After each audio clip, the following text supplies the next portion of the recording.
અમે શું કરીએ બોલો? અમે હવે ક્યાં જઈએ? કોના જોડે ન્યાય માંગીએ? અમે અત્યારે રડીએ છીએ એકલા એકલા.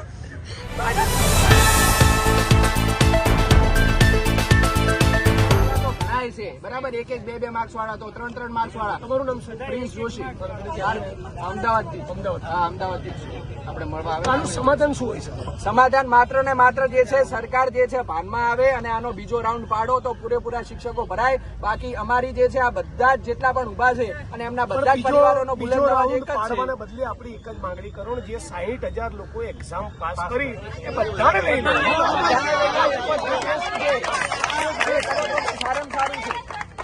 આપણે શું ઓલરેડી જયારે 50,000 લાખ શિક્ષકોની જરૂરિયાત હોય અને 60,000 ક્વોલિફાઈડ એક્ઝામ પાસ કરી ચૂકેલા માણસો છે તો નહીં લેવાનું કારણ શું છે?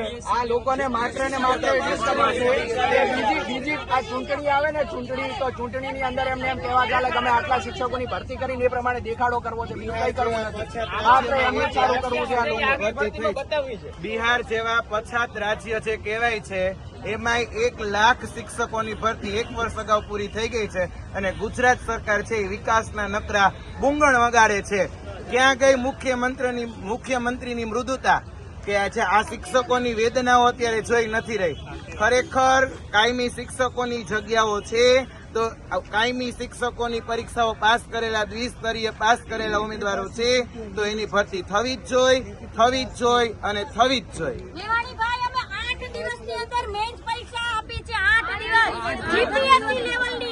જીપીએસસી લેવલની મેન્સ પરીક્ષા 1 મહિનાની અંદર પ્રિલિમ અને મેન્સ પરીક્ષાનું ફીંડલું વાળ્યું છે. અગાઉ કોઈ જાહેરાત નહીં ને કાંઈ નહીં. 31 એપ્રિલે રાત્રે આવી ગયું નોટિફિકેશન. 1 તારીખથી ફોર્મ ભરાણા. 7 દિવસ સુધી 7 તારીખ સુધી ફોર્મ ભરાણા. બીજા અઠવાડિયામાં પરીક્ષા, ત્રીજા અઠવાડિયામાં મેન્સ પરીક્ષા. 1 મહિનાની અંદર અમે પ્રિલિમ્સ અને મેન્સ પરીક્ષા આપી છે તો પણ અમે સારા માર્ક્સે પાસ કરી છે. અમે ક્વોલિફાઈડ છીએ તો પણ અમને નોકરી નથી આપી. અમે મેન્સ પરીક્ષા પાસ કરીને લેખિત પરીક્ષા પાસ કરીને ગયા. જ્ઞાન સહાયકમાં ગયા તો ત્યાં એ લોકો અમારી સાથે તુચ્છ જેવું વર્તન કરે કે અમને કઈ આવડતું નથી. હવે એ લોકો તો એક પણ પરીક્ષા પાસ કરીને નથી બેઠા. આ 60,000 લોકોને નોકરીમાં લગાડી દે. આવતા મહિનાથી તમારો સેલરી શરૂ થાય તો પણ ગુજરાતના બજેટને બહુ મોટી તકલીફ પડે એવું નથી. કેમ કે આપણું બજેટ આ વર્ષનું 3,70,000 કરોડનું બજેટ. એની સામે આ 60,000 શિક્ષકો પાછળ 5-7,000 કરોડનો સેલરી જતો હોય તો રાજ્ય સરકાર માટે કોઈ બહુ મોટી વાત નથી કરી રહ્યા. એ તો હકીકત છે. તમે સતત મથી રહ્યા છો, લડી રહ્યા છો, એ પણ હકીકત છે. તો આ જે તમારી શક્તિ છે, અત્યારે તમે 600 માણસ છો, એકવાર 6,000 આવો, પછી 60,000 આવો. આ 60,000 લોકો સપરિવાર આવે. જેમ કે મારે શિક્ષક તરીકે નોકરી લેવાની નથી તો હું મારી ટીમના 5 જણા તમારી જોડે ત્યારે આવ્યા તો તમને સારું લાગ્યું ને? તમારે જેમણે નોકરી લેવાની છે એ તમે તમારા મા બાપ, તમારા મિત્રો, પરિચિતો, ઓળખીતા, આડોશીઓ પાડોશીઓ લઈને દરેક આ 60,000માંથી દરેક વ્યક્તિ બીજા 5 માણસને લઈને આવે. 3 લાખ લોકોની ગાંધીનગરમાં રેલી તો સરકારને તાવ આવે. બાકી તાલુકા કક્ષાએ, જિલ્લા કક્ષાએ, ગાંધીનગર કક્ષાએ 200-500-1000-200-500-1000નો કાર્યક્રમ કરવાથી આ સરકારને ફરક પડવાનો. શિક્ષકોની ઘટ છે. સમગ્ર ગુજરાતની સરકારી શાળાઓમાં 1 લાખ જેટલા શિક્ષકોની ઘટ છે. સામે 60,000 જેટલા ટેટ પાસ કરનારા ઉમેદવારો છે. રાજ્યની સરકાર ધારે તો ઘડીના 6ઠ્ઠા ભાગમાં આ 60,000 શિક્ષકોને જ્ઞાન સહાયકના બદલે કાયમી નોકરી આપી ખાડે ગયેલું શિક્ષણનું તંત્ર સુધારી શકે. વારંવારની રજૂઆતો તાલુકા કક્ષાએ, જિલ્લા કક્ષાએ, ગાંધીનગર કક્ષાએ શિક્ષણ મંત્રીને અને સીએમને કરી છતાં સરકારના પેટનું પાણી હલતું ન હોય 8 સપ્ટેમ્બરના દિવસે ગુજરાતની વિધાનસભાના સત્રના પહેલા દિવસે સવારે 10 વાગે મોટી તાદાદમાં, મોટી સંખ્યામાં 60,000 લોકો જે લોકોએ ટેટ પાસ કરી એ બધા જ પોતાના મિત્રો, પરિચિતો, ઓળખીતા અને પરિવારજનો સાથે ગાંધીનગર ચલોનો કોલ આપો.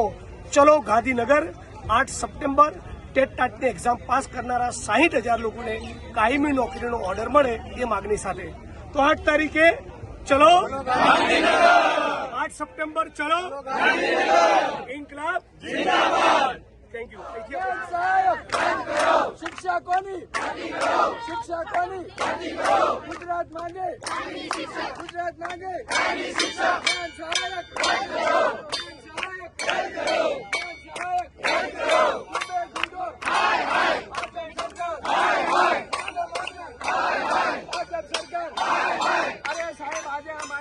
આંખમાં આંસુ આવી ગયા. આંસુ તમે જુઓ, આ જે છે આ વેદના છે અંદરથી કે આટલી મહેનત કરવા છતાં પણ આંખમાં આંસુ લાવવા પડે છે. અને આ બેરોજગારીનું એક સ્વરૂપ છે કે ભાજપ સરકાર તમારાથી જો આ બહેનોને રોજગારી ના અપાતી હોય તો એક ઢાંકણીમાં પાણી લઈ અને જતા રહો અહીંયાથી. નાકાને ભાજપના જ કાર્યકર્તા એ બોલેલા છે અને એમના પ્રત્યે અત્યારે કેટલા બધા ભાજપના કાર્યકરો બહાર નીકળી ગયા છે. તો અહીંયા અમે કોઈની માં નથી, કોઈની બેન નથી. અમારી નેતાઓને શું અમે શું કરીએ બોલો? અમે હવે ક્યાં જઈએ? કોના જોડે ન્યાય માગીએ? અમે અત્યારે લડીએ છીએ એકલા. કોને કહીએ અમારી વેદના? ના, પણ તમારી વેદના 2027 ચૂંટણીમાં બતાવવાની. આપણા જેવા 1 લાખ ઉમેદવાર છે.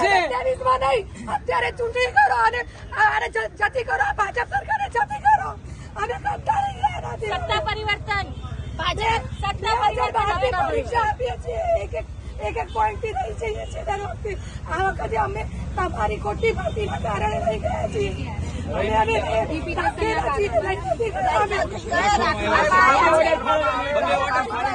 ઘણાય છે બરાબર, 1-1, 2-2 માર્ક્સ વાળા તો 3-3 માર્ક્સ વાળા. તમારું નામ શું? પ્રિન્સ જોશી. અમદાવાદથી. હા, અમદાવાદથી આપણે મળવા આવે. આનું સમાધાન શું હોય છે? સમાધાન માત્ર ને માત્ર જે છે સરકાર જે છે ભાનમાં આવે અને આનો બીજો રાઉન્ડ પાડો તો પૂરેપૂરા શિક્ષકો ભરાય. બાકી અમારી જે છે આ બધા જ જેટલા પણ ઉભા છે અને એમના બધા જ પરિવારોનો બુલંદ અવાજ એક જ છે. પાડવાના બદલે આપણી એક જ માંગણી કરો ને, જે 60,000 લોકો એક્ઝામ પાસ કરી એ બધાને લઈ લો. સારામાં સારું છે. આપણે શું ઓલરેડી જયારે 50,000 લાખ શિક્ષકોની જરૂરિયાત હોય અને 60,000 ક્વોલિફાઈડ એક્ઝામ પાસ કરી ચૂકેલા માણસો છે, તો નહીં લેવાનું કારણ શું છે? આ લોકોને માત્ર ને માત્ર એટલું જ ખબર છે કે બીજી આ ચૂંટણી આવે ને ચૂંટણીની અંદર એમને એમ કહેવા ચાલે કે અમે આટલા શિક્ષકોની ભરતી કરીને એ પ્રમાણે દેખાડો કરવો છે, બીજું કઈ કરવું નથી. માત્ર એમને જ સારું કરવું છે. આ લોકો બિહાર જેવા પછાત રાજ્ય જે કહેવાય છે એમાંય 1 લાખ શિક્ષકોની ભરતી 1 વર્ષ અગાઉ પૂરી થઈ ગઈ છે અને ગુજરાત સરકાર છે એ વિકાસના નકરા બુંગણ વગાડે છે. ક્યાં ગઈ મુખ્યમંત્રીની મૃદુતા કે આ શિક્ષકોની વેદનાઓ અત્યારે જોઈ નથી રહી. ખરેખર કાયમી શિક્ષકોની જગ્યાઓ છે તો કાયમી શિક્ષકોની પરીક્ષાઓ પાસ કરેલા, દ્વિસ્તરીય પાસ કરેલા ઉમેદવારો છે તો એની ભરતી થવી જ જોઈએ. મેવાણીભાઈ, અમે 8 દિવસની અંદર મેન્સ પરીક્ષા આપી છે. 8 દિવસ જીપીએસસી લેવલની મેન્સ પરીક્ષા 1 મહિનાની અંદર પ્રિલિમ અને મેન્સ પરીક્ષાનું ફીંડલું વાળ્યું છે. અગાઉ કોઈ જાહેરાત નહીં ને કાંઈ નહીં. 31 એપ્રિલે રાત્રે આવી ગયું નોટિફિકેશન. 1 તારીખથી ફોર્મ ભરાણા, 7 દિવસ સુધી 7 તારીખ સુધી ફોર્મ ભરાણા. બીજા અઠવાડિયામાં પરીક્ષા, ત્રીજા અઠવાડિયામાં મેન્સ પરીક્ષા. 1 મહિનાની અંદર અમે પ્રિલિમ્સ અને મેન્સ પરીક્ષા આપી છે તો પણ અમે સારા માર્ક્સે પાસ કરી છે. અમે ક્વોલિફાઈડ છીએ તો પણ અમને નોકરી નથી આપી. અમે મેન્સ પરીક્ષા પાસ કરીને લેખિત પરીક્ષા પાસ કરીને ગયા. જ્ઞાન સહાયકમાં ગયા તો ત્યાં ઈ લોકો અમારી સાથે તુચ્છ જેવું વર્તન કરે કે અમને કઈ આવડતું નથી. હવે ઈ લોકો તો એક પણ પરીક્ષા પાસ કરીને નથી બેઠા. ગુજરાતની શાળાઓમાં 50,000 થી 1 લાખ શિક્ષકોની ઘટ છે. એની સામે 8 વર્ષે જે પરીક્ષા ટેટ ટાટના યુવાન મિત્રોએ પાસ કરી એનો આંકડો લગભગ 60,000 જેવો. તો રાજ્યની સરકારે બીજું કશું જ વિચાર્યા વગર તાબડતોબ આ 60,000 લોકોને કાયમી નોકરીનો ઓર્ડર આપી ખાડે ગયેલું શિક્ષણનું તંત્ર સુધરે, બેરોજગારીનો પ્રશ્નનું પણ થોડું સમાધાન થાય એટલું કરવાનું.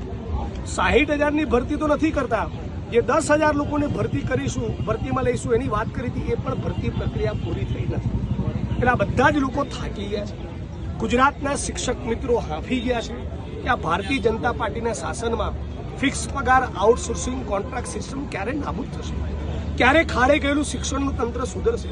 એટલે તમામ લોકો વતી, કોંગ્રેસ પરિવાર વતી, ગુજરાતના નાગરિક તરીકે હું માગણી કરું છું કે 60,000 લોકો જેમણે પરીક્ષા પાસ કરી એમને જ્ઞાન સહાય તરીકે નહીં, કાયમી શિક્ષક તરીકે તાબડતોબ ભરતી કરી ગુજરાતનું ભવિષ્ય બચાવી લો. આજે શિક્ષક દિવસ નિમિત્તે કુબેરભાઈ ડિંડોર કે માનનીય મુખ્યમંત્રીની વિરુદ્ધમાં ગુજરાતની ભવિષ્યની વર્તમાન પેઢી, ભવિષ્યની પેઢી તે તૈયાર કરવાની જવાબદારી એ શિક્ષકોના માથે છે. એમણે નારા લગાવવા પડે. આ ભારતીય જનતા પાર્ટીની સરકાર માટે શરમથી ડૂબી મરવાનો વિષય છે. હું ફરી એકવાર માગણી કરું છું, 1 લાખ શિક્ષકોની ઘટ હોય ત્યારે તાબડતોબ જ્ઞાન સહાયક નાબૂદ કરી આ 60,000 એક્ઝામ પાસ કરનારા તમામે તમામ ટેટના ઉમેદવારોને કાયમી ભરતીના ઓર્ડર સાથે લઈ લેવામાં આવે. વિધાનસભામાં જો